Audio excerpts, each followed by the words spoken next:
taking dope is a dopest attitude. It's like a freak. I'm not a freak. I've got a talent, a God-given talent. For more than 5 decades, Ozzy Osbourne has ruled the world of rock and heavy metal, a larger-than-life figure whose voice, energy, and outrageous antics changed music forever. From his chaotic days with Black Sabbath to his wildly successful solo career, Ozzy became a legend, earning titles like the Prince of Darkness and the Godfather of heavy metal. But behind the fame, success, and global adoration, there was something few fans knew. Not everyone in the music world was happy for him. As Ozzy's career skyrocketed, many fellow musicians admired him, but some couldn't hide their jealousy and resentment. Whether it was his unstoppable popularity, his unexpected longevity, or the way he turned controversy into success, Ozzy had something no one else could replicate: authenticity. He didn't chase trends or polish his image. He was raw, chaotic, and completely himself, and that drove some of his peers mad. Over the years, countless artists have spoken about their envy or frustration toward Ozzy's fame. Some felt overshadowed by his larger-than-life personality. Others struggled to understand how someone so wild could become one of the most successful and beloved figures in music history. Now, insiders and former collaborators have revealed fascinating details about the 6 musicians who were secretly jealous of Ozzy Osbourne. Their reasons range from creative envy and personal feuds to professional rivalry that nearly destroyed friendships. These stories show that even in the world of rock legends, jealousy burns bright, especially when you're standing in the shadow of a man who changed the face of heavy metal forever.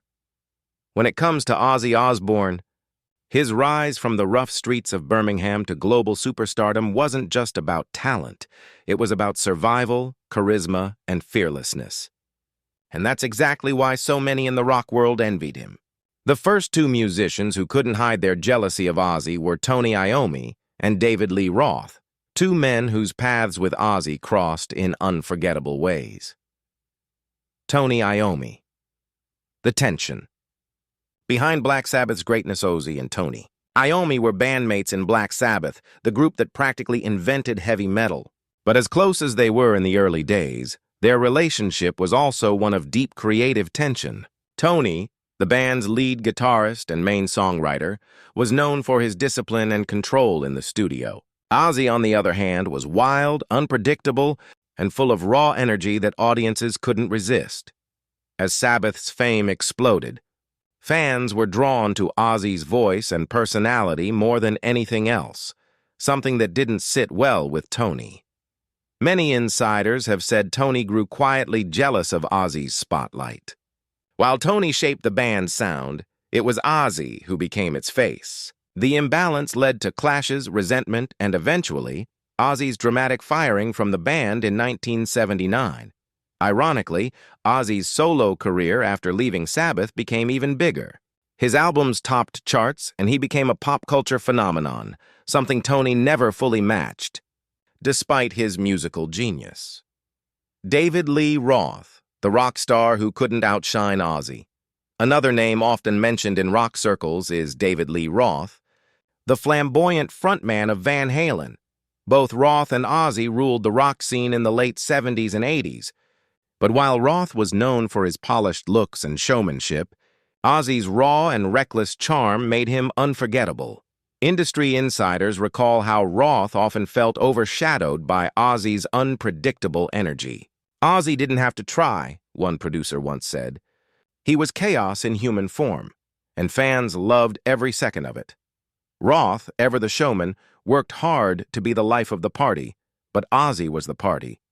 When the Osbournes' reality show hit TV in the early 2000s, it cemented Ozzy as not just a rock icon, but a cultural legend, something Roth could never quite replicate.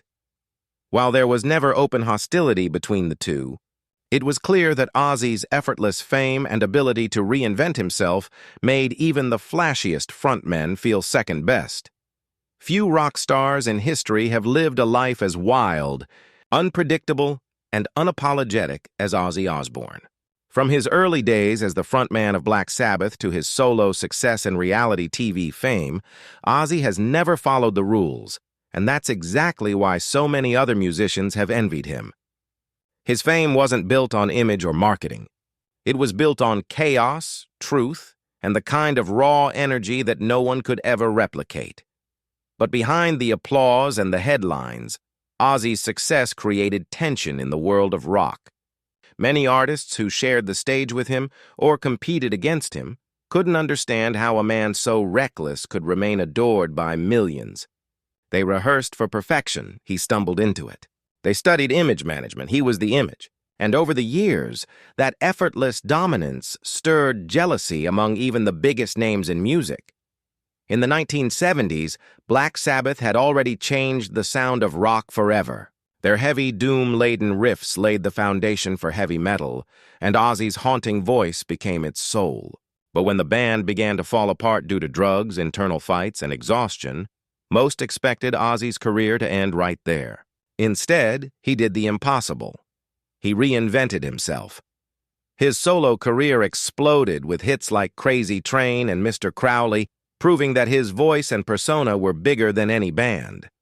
The world had never seen a performer like him, part horror movie, part showman, part survivor.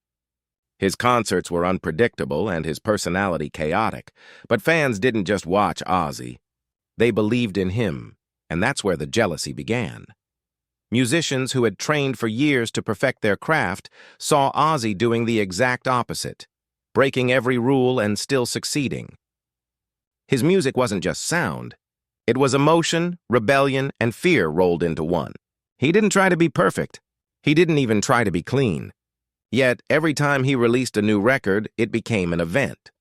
In interviews, some musicians couldn't hide their confusion. One anonymous 1980s rock star once said, "Ozzy is a walking disaster. How is he still on top?" The answer was simple: authenticity. While others tried to be rock stars, Ozzy was one, in every messy, glorious way. When the Osbournes' reality show hit television, it cemented his legacy beyond music. The world got to see the man behind the legend, funny, fragile, and real. It showed that Ozzy wasn't just surviving fame, he was redefining it. Fans loved him not because he was flawless, but because he was flawed and proud of it. That authenticity terrified other rockers. They saw their carefully managed images crumble, while Ozzy's unfiltered honesty kept making him more popular. In an industry built on egos, Ozzy became proof that imperfection was more powerful than polish. As years passed, more and more musicians privately admitted their envy. Some admired his resilience, others resented his luck, but all of them recognized one truth: Ozzy Osbourne was untouchable. He had lived through addiction, depression, and countless scandals. He had fallen, risen, and fallen again. But no matter what happened, his fans never left him. That kind of loyalty couldn't be bought, copied, or explained. By the time Ozzy reached his later years, he wasn't just a rock icon. He was a symbol of survival. And behind every smile and handshake in the music world, there was someone silently thinking.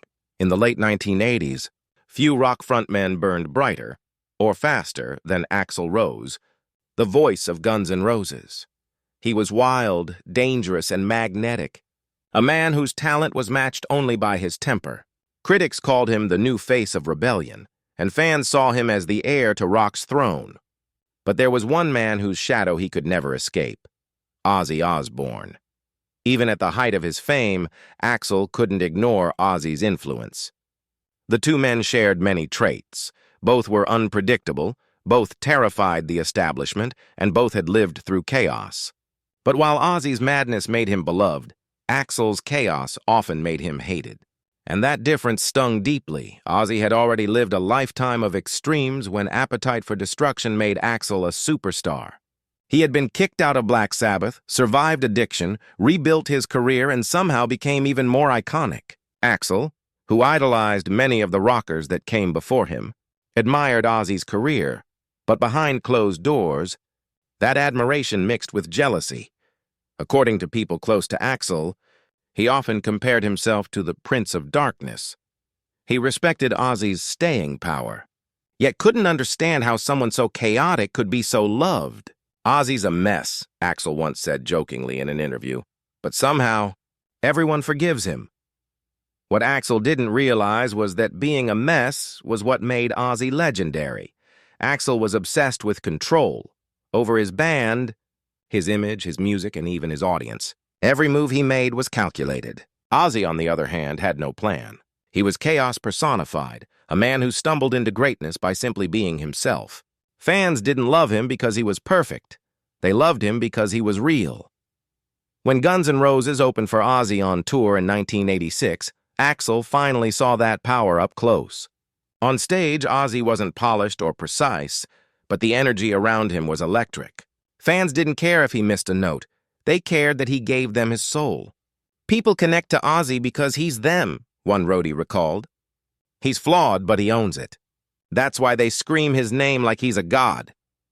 Axl tried to capture that same connection with his audience, but where Ozzy laughed at his own chaos, Axl let his demons consume him. His anger with fans, the media, and his own bandmates began to overshadow his talent. Meanwhile, Ozzy, older, slower, and more battered by life, still filled stadiums with love and laughter. That realization crushed. If there's one musician who built his career on strategy, calculation, and marketing genius, it's Gene Simmons, the iconic bassist and co-founder of Kiss.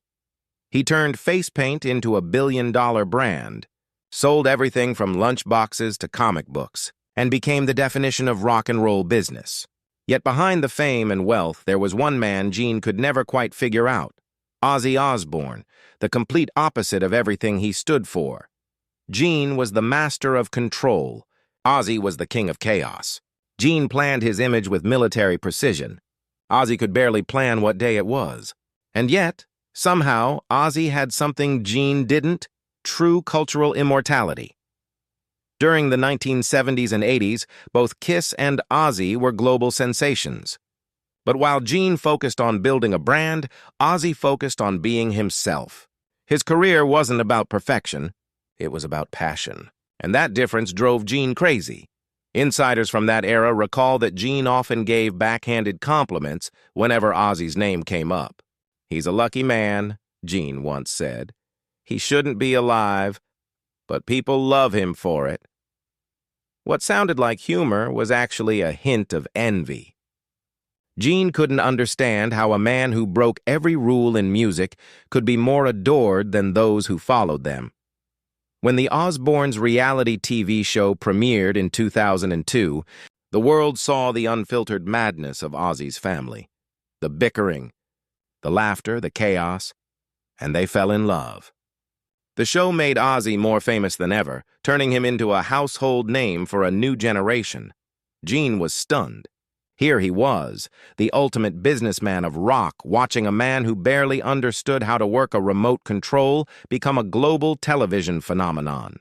"Ozzy doesn't act," one Kiss insider said. "He just is. And that's what makes people love him." Gene couldn't stand that truth. He had spent decades crafting an image, controlling every note, every costume, every interview. Yet it was Ozzy's imperfection that people adored most. While Gene sold perfection, Ozzy sold reality.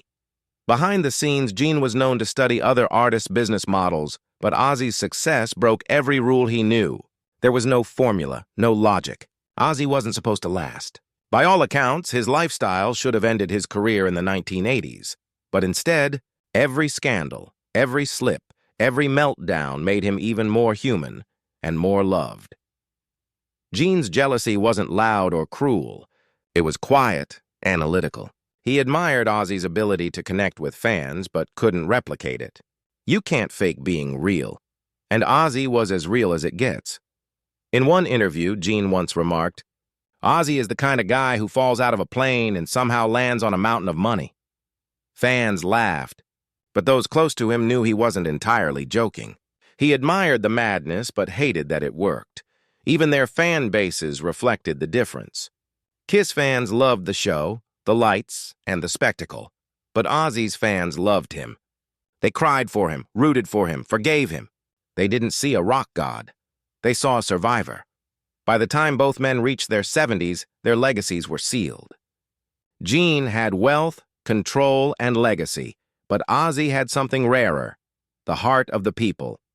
Gene once admitted that no matter how much merchandise Kiss sold, no one could ever replicate Ozzy's impact. "He's chaos," Gene said, "and chaos sells better than order."